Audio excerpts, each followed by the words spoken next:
स्वागत है आपको अपने चैनल गुरुजी कॉमर्स में। और आज का जो मेन टॉपिक है एडजस्टमेंट एंट्री किसका, तो फाइनल अकाउंट का। ठीक है, फाइनल अकाउंट का एडजस्टमेंट एंट्री है।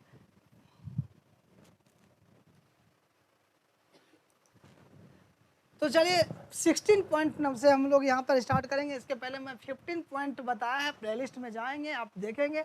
और मैं उम्मीद करता हूँ इतना देखने के बाद ये वीडियो सिर्फ देखिए, आपका एडजस्टमेंट एंट्री में कोई प्रॉब्लम ना होगा।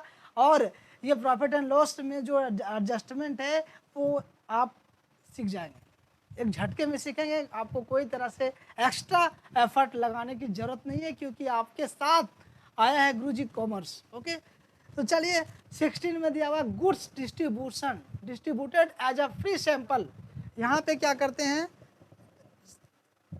Sometimes goods are distributed as a free samples as a sales promotion activity. मतलब फ्री सैंपल के लिए इसे गुड्स को क्या किया जाता है, बांटा जाता है, डिस्ट्रीब्यूटेड किया जाता है। और ये सैंपल किस लिए होता है कि ये सेल्स का प्रमोशन करता है। ठीक है, सेल्स का प्रमोशन। तो इसका एंट्री जो होगा फ्री सैंपल या तो एडवर्टीजमेंट अकाउंट डेबिट। आप फ्री सैंपल अकाउंट डेबिट भी कर सकते हैं या एडवर्टीजमेंट, क्योंकि आप इसका क्या कर रहे हैं, विज्ञापन कर रहे हैं। टू ट्रेडिंग या तो परचेज अकाउंट, है ना, टू ट्रेडिंग अकाउंट या तो परचेज अकाउंट। तो ये जो सैंपल वाला जो होता है ना, वो परचेज अकाउंट में या तो ट्रेडिंग अकाउंट में हम लोग, मतलब परचेज कहाँ है तो ट्रेडिंग अकाउंट में लिखते हैं ना। तो ये होगा credit side of trading account और डिडक्ट फ्रॉम परचेज। ये हम लोग लिखते हैं ट्रेडिंग अकाउंट के क्रेडिट साइड में, और परचेज में क्या किया जाता है तो इसको डिडक्ट किया जाता है। ओके, और debit side of PL account as advertisement expenses. और एडवर्टाइजमेंट एक्सपेंसेज यदि होगा तो उसको डेबिट साइड में लिखते हैं, क्योंकि ये जो है ना एडवर्टाइजमेंट एक्सपेंसेज वो आपका इनडायरेक्ट एक्सपेंसेज है। और इनडायरेक्ट एक्सपेंसेज को कहाँ हम लोग लिखते हैं, तो प्रॉफिट एंड लॉस अकाउंट में। डायरेक्ट एक्सपेंसेज को कहाँ लिखते हैं, तो वो लिखते हैं हम लोग ट्रेडिंग अकाउंट में। क्लियर है। तो ये नेक्स्ट यहाँ पर देखिए, goods withdrawn for personal use. Okay, personal use के लिए गुड्स निकालते हैं। समटाइम्स द प्रोप्राइटर में withdraw goods from the business for personal use, है ना। जो प्रोप्राइटर रहता है अपना पर्सनल यूज के लिए गुड्स वो निकालता है बिजनेस से। तो इसका एंट्री क्या होता है, drawing account debit to purchase या तो ट्रेडिंग अकाउंट, है ना, टू ट्रेडिंग अकाउंट या तो टू परचेज अकाउंट। ओके, तो इसका जो होता है हम लोग डिडक्ट करते हैं from purchase in trading account और shown in the credit sides of trading account. मतलब ये जो है आप क्रेडिट साइड में लिखते हैं ट्रेडिंग अकाउंट में। ये देखिए, ये रहा आपका ट्रेडिंग अकाउंट, और क्रेडिट साइड में लिखते हैं इसको। ठीक है,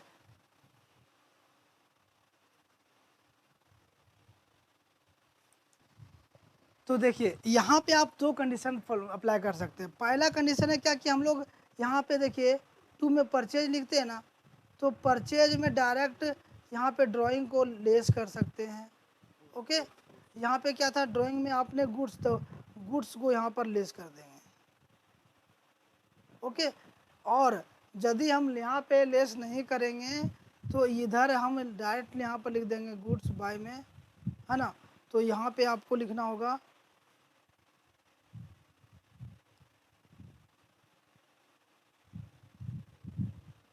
यहाँ पे लिख देंगे जो कि परचेज मतलब क्रेडिट साइड में लिख देंगे। तो क्या होगा, ये आपस में आके यहाँ पे घटेगा ही। ठीक है,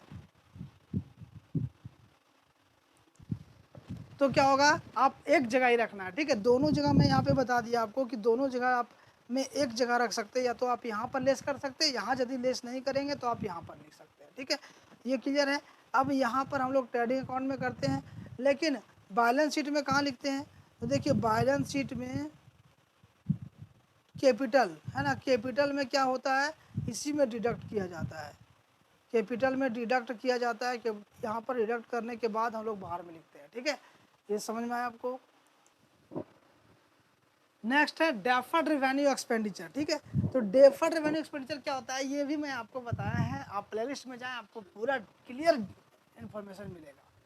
मतलब क्या होता है कि इसका एक बार आप खर्चा करेंगे और आप कम से कम मिनिमम 3 से 4 साल तक इसका बेनिफिट, 3 से 5 साल तक इसका बेनिफिट आप उठा सकते हैं। ठीक है, जैसे क्या होता है एडवर्टीजमेंट, मतलब विज्ञापन, विज्ञापन हम लोग करते हैं तो कम से कम मिनिमम 3 से 5 साल तक इसका बेनिफिट हम लोग इसको लेते हैं, ठीक है।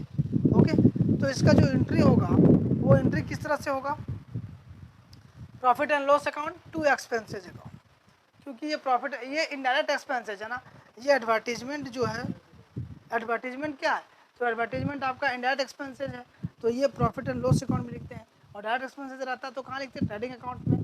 और ये क्या होगा कि पीएल अकाउंट में लोग इसको डेबिट करते हैं, पीएल अकाउंट में क्या लिखते हैं, प्रॉफिट एंड लॉस अकाउंट में, यहाँ पे देखिए प्रॉफिट एंड लॉस अकाउंट है, इसमें टू लिख देना है एडवर्टीजमेंट, क्योंकि ये प्रॉफिट एंड लॉस अकाउंट में डेबिट किया जाता है, समझ में आया। और क्या होता है, मतलब कि एसेट्स में, जिस एसेट्स का यहाँ पर एसेट्स में क्या करें, डिडक्ट कर रहे हैं, तो बैलेंस शीट में जो होगा, ये बैलेंस शीट है, ठीक है, वो बैलेंस शीट में एसेट्स इधर होता है ना, तो एसेट्स में क्या करते हैं, यहाँ पर डिडक्ट करते हैं, ठीक है, और डिडक्ट करने के बाद हम लोग लिखते हैं यहाँ पे, तो यहाँ पे देखिए एसेट्स में क्या करते हैं, डिडक्ट करते हैं बैलेंस शीट में, अब प्रॉफिट एंड लॉस अकाउंट में क्या लिखते हैं, डेबिट साइड में लिखते हैं टू एडवर्टीजमेंट। आई होप ये क्लियर है।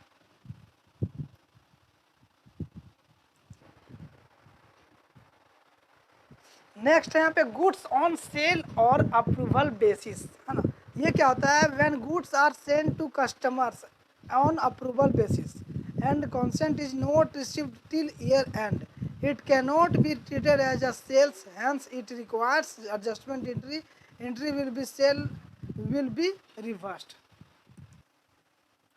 तो देखिए ये क्या होता है कि जैसे मान लीजिए अभी आप फ्लिपकार्ट से कुछ सामान लेते हो, ठीक है, तो फ्लिपकार्ट से सामान लिया आपने, शर्ट लिया या जो भी है, तो वो सामान आपके पास आया, तो जो फ्लिपकार्ट कंपनी है वो क्या है कि आपका रिटर्न जो पॉलिसी होता है ना, रिटर्न करने का टाइम होता है विद इन 10 डेज, मान लीजिए विद इन 10 डेज है कि 10 दिन तक वो जो कस्टमर है वो इस प्रोडक्ट को रिटर्न कर सकता है। ओके, 10 दिन तक इस प्रोडक्ट को कस्टमर मतलब क्या होता है कि रिटर्न कर सकता है, क्लियर।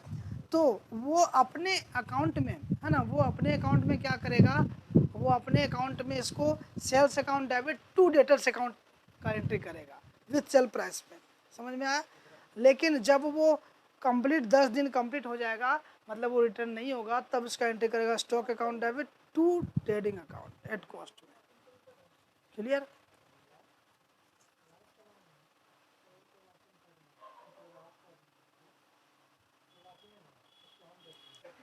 यहाँ पे देखिए credit side of trading account, मतलब ट्रेडिंग अकाउंट के क्रेडिट साइड में लिखते हैं हम लोग a deduction from sales, sales में ये क्या किया जाता है, डिडक्ट किया जाता है। और नेक्स्ट में जब यहाँ पे देखिए added to closing stock at the trading account at the cost in trading account, और in balance sheet as a deduct from debtors at a sale price, और ये बैलेंस शीट में क्या होता है, डेटर पे डिडक्ट किया जाता है सेलिंग प्राइस पे, समझ में आया। फोर कंडीशन में क्या है, in the balance sheet added to closing stock at cost in asset side, मतलब क्लोजिंग स्टॉक में इसको क्या करते हैं, ऐड करते हैं कॉस्ट इन एसेट साइड में। नेक्स्ट है यहाँ पर 20 में यहाँ पे दिया हुआ है goods receive but not recorded, good receive कर गया लेकिन वो क्या हुआ कि रिकॉर्ड नहीं है अभी तक। When goods have been received without invoice और entry has been omitted to be recorded, entry of purchase will be passed as an adjustment entry। तो इसका एंट्री क्या होगा, purchase account debit to creditors account, और ये trading account में हम लोग इसको क्या करते हैं, परचेज में ऐड करते हैं, ठीक है। देखिए जब ट्रेडिंग अकाउंट हम लोग बनाते हैं तो परचेज कहाँ लिखते हैं, देखिए यहाँ पे ट्रेडिंग अकाउंट बना रहे हैं, ठीक है, ये आपका ट्रेडिंग अकाउंट है, तो परचेज यहाँ पे लिखते हैं ना, टू में परचेज, तो यहाँ पे क्या किया जाता है, ऐड किया जाता है। ऐड में देखिए क्या होगा, goods receive but not recorded, तो यहाँ पे हम लोग लिखते हैं goods received but not recorded, तो यहाँ पे ऐड करते हैं, ठीक है। ओके, यहाँ पे हम लोग क्या करते हैं, ऐड करते हैं। और बैलेंस शीट में क्या होता है इसमें, तो बैलेंस शीट में क्रेडिटर्स तरफ ऐड करते हैं। बैलेंस शीट में क्या होता है, तो बैलेंस शीट बनाते हैं, वहाँ क्रेडिटर यहाँ पे लिखते हैं ना, तो यहाँ पे क्या करते हैं, ये ऐड किया जाता है goods received but not recorded, ये क्रेडिटर तरफ ये से ऐड किया जाता है। ठीक है, नेक्स्ट यहाँ पे देखिए 21 है, salary to proprietor. Salary to proprietor, proprietor को सैलरी हम लोग देते हैं, तो क्या payment of salary to the proprietor, ये सैलरी पेमेंट करते हैं किसको, प्रोप्राइटर को। तो proprietor salary account debit to capital account as an addition to capital, ये कैपिटल में क्या होगा, ऐड किया जाएगा।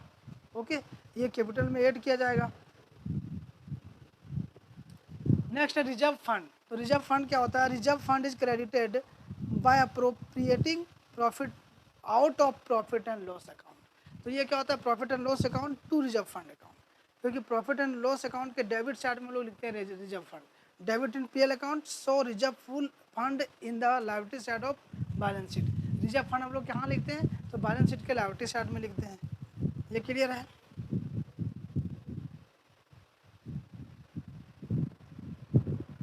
नेक्स्ट देखिए कैश डिस्काउंट या तो अलाउड, है ना, कैश डिस्काउंट अलाउड। ये क्या होता है, in order to receive prompt payment, मतलब प्रॉम्प्ट पेमेंट, जल्दी पेमेंट लेने के लिए अब क्या करते हैं कि नकद पेमेंट अभी तुरंत करोगे तो कैश डिस्काउंट मैं आपको दूंगा, ये कस्टमर के लिए। ठीक है, cash discount is allowed to customers, ये कस्टमर को अलाउड किया जाता है। When creditors allowed us discount for prompt payment, और जब क्रेडिटर्स अलाउड करता है ये हम लोगों को मतलब जल्दी पेमेंट करने के लिए। तो यहाँ पर देखिए जब हम पेमेंट मतलब कस्टमर के लिए, कस्टमर को अलाउ करते हैं कैश डिस्काउंट, जब वो मुझे पेमेंट करता है तो उसका एंट्री क्या होता है, cash account debit, discount account debit to debtor account. ये कब, जब मैं अपने डेटर को ये अलाउ किया डिस्काउंट, कैश डिस्काउंट, मतलब कि वो प्रॉम्प्ट पेमेंट करेगा मुझे, तो मैं उसे क्या दूंगा, कैश डिस्काउंट दूंगा, तो वो इसका एंट्री होगा cash account debit, discount account debit to debtor. अब देखिए क्यों होता है ये एंट्री, मैं आपको बता रहा हूँ। कैश क्या है, रियल अकाउंट है ना, तो मुझे ये क्या होगा, रियल अकाउंट में क्या मेरे पास कैश आ रहा है, तो क्या होता है, डेबिट व्हाट कम्स इन, जो आता है उसे डेबिट करो, रियल अकाउंट का रूल है, तो कैश आ रहा है तो इसको डेबिट करना है ना, क्लियर है। और डेटर, ये देने वाला, क्या देने वाला जो है आपका कैश वो कौन है, तो डेटर है। ठीक है, ये देने वाला कौन है, डेटर है, ग्राहक है ना, कस्टमर है ना, तो कस्टमर को हम लोग टू डेटर लिखते हैं। तो ये देने वाला है, क्योंकि पर्सनल अकाउंट का रूल है ना कि debit the receiver and credit the giver, तो पर्सनल अकाउंट का रूल है, गिवर को क्रेडिट करते हैं तो डेटर को यहाँ पर क्रेडिट करेंगे। ओके, लेकिन ये डिस्काउंट जो है वो डिस्काउंट को कौन दिया, मैं दिया। ठीक है, तो डिस्काउंट को मैं दिया तो मेरे लिए क्या हुआ, लॉस हुआ ना, तो लॉस को हम लोग, है ना, तो ये हमारे बिजनेस में जो है वो बिजनेस में क्या हुआ, डिस्काउंट लॉस हो गया, तो लॉस को क्या करते हैं, डेबिट करते हैं, क्योंकि नॉमिनल अकाउंट का रूल क्या है, नॉमिनल अकाउंट आप पढ़े हैं ना, नॉमिनल अकाउंट का रूल क्या है कि all debits, all loss and expenses को डेबिट करना है, तो डिस्काउंट क्या है, इसको डेबिट किया जाएगा। ये एंट्री आपको क्लियर है।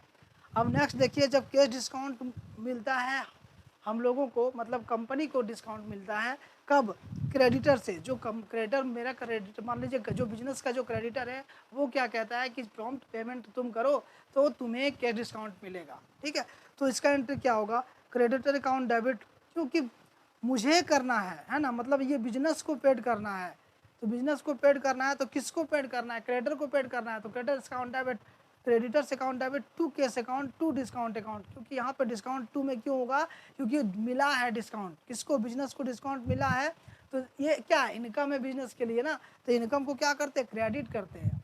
आपको याद है ना, क्योंकि नॉमिनल अकाउंट का रूल है ना, इनकम को क्रेडिट करना है और एक्सपेंसेस को डेबिट करना है। क्लियर है। नेक्स्ट यहाँ पे देखिए ट्रेड डिस्काउंट, ये आपका 24 का है last. Discount allowed by the manufacturers on the list price of goods, it is made as a deduction from catalogue price. Okay, तो इसका एंट्री आप कहीं नहीं लिखेंगे, मैंने आपको बताया था ना, जो ट्रेड डिस्काउंट रहेगा ना, सपोज डेट 1000 रुपया का एक शर्ट है, उसमें से 10% बोल रहा है कि वो ट्रेड डिस्काउंट है। ठीक है, 10% ट्रेड डिस्काउंट दे रहा है, तो यहाँ पर 1000 का 10% कितना होता है, 100 होता है ना, तो 100 यहाँ पे लेस करके 900 इस शर्ट का दाम होगा, तो हम लोग इसका एंट्री नहीं लिखेंगे, क्योंकि ये क्या है, आपका ट्रेड डिस्काउंट है। ओनली कैश डिस्काउंट का एंट्री होता है, ट्रेड डिस्काउंट का एंट्री नहीं होता है, नो एंट्री। ओके, तो no entry is made for trade discount allowed और रिसीव, मतलब ट्रेड डिस्काउंट अलाउड भी हो या तो ट्रेड डिस्काउंट रिसीव हो, इसका कोई भी एंट्री नहीं होता है। तो चलिए यहाँ पर क्लियर है, आपको समझ में आ गया होगा। तो हम लोग मिलते हैं नेक्स्ट सेशन में। यहाँ कंप्लीट हुआ 24, एक बार स्टार्टिंग से मैं दिखा रहा हूँ, 24 कंप्लीट है। स्टार्टिंग से देख लीजिए, आपको सारे वीडियो मिलेंगे प्लेलिस्ट में। प्लेलिस्ट में जाएंगे आप, यहाँ पे ये रहा आपका स्टार्टिंग से। आप चाहे तो आप इसका स्क्रीनशॉट भी ले सकते हैं, क्योंकि मैं यहाँ पे हट जा रहा हूँ आप लोगों के लिए। देखिए ये है आपका स्टार्टिंग से, ठीक है। देखिए यहाँ पे देखिए क्लोजिंग स्टॉक के बारे में मैंने बताया, उसके बाद क्या बताया, एक्यूरेट और आउटस्टैंडिंग एक्सपेंसेस बताया, अनएक्सपायर्ड और प्रीपेड एक्सपेंसेस बताया, एक्यूरेट और आउटस्टैंडिंग इनकम। नेक्स्ट है अनअर्न इनकम और income received in advance. Next है डेप्रिसिएशन। नेक्स्ट है बेड डेट्स, और नेक्स्ट है provision for bad debts. Next है provision for discount on debtors. Next है reserve for discount on creditors. Next है interest on capital. Next है interest on drawing. Next है accidental loss of an assets. Next है accidental loss of stock. Next है manager commission. Manager का commission कैसे calculation करना है वो भी मैंने बताया यहाँ पे। आप चाहे तो इसका स्क्रीनशॉट ले सकते हैं, और इसका पीडीएफ पाने के लिए आप हमारे टेलीग्राम में जुड़ जाएंगे। गुरुजी कॉमर्स का टेलीग्राम में इसका पीडीएफ मिलेगा आपको। टेलीग्राम का भी लिंक यहाँ पे वीडियो के डिस्क्रिप्शन में दिया गया है। इंस्टाग्राम का भी लिंक यहाँ पे वीडियो के डिस्क्रिप्शन में दिया है, और आप हमारे फेसबुक में भी ज्वाइन हो सकते हैं। और आप हमारे इस नंबर पे जो 74 का जो नंबर आपके स्क्रीन पे चल रहा है ना, वो 7482888824 में आप हमारे व्हाट्सअप ग्रुप में भी ऐड हो सकते हैं। नेक्स्ट यहाँ पर देखिए goods withdrawn for personal use. Next है डेफर्ड रेवेन्यू एक्सपेंडिचर। नेक्स्ट है goods on sale of approval basis. और नेक्स्ट है goods receive but not recorded. Next है salary to proprietor, reserve fund. Next है कैश डिस्काउंट और trade discount. Complete इतना मैं ये बताया हूँ। आप पूरा वीडियो देखेंगे, प्लेलिस्ट में सारे वीडियो लिखा हुआ है, जिस तरह से आपका थंबनेल में लिखा हुआ उसी तरह से मैं बताया हूँ। तो चलिए मिलते हैं नेक्स्ट सेशन में। आप हमारे चैनल में नए तो चैनल को सब्सक्राइब कर लें, बेल आइकन को प्रेस करें, ताकि मेरा सभी वीडियो आप तक सबसे पहले पहुँच जाए।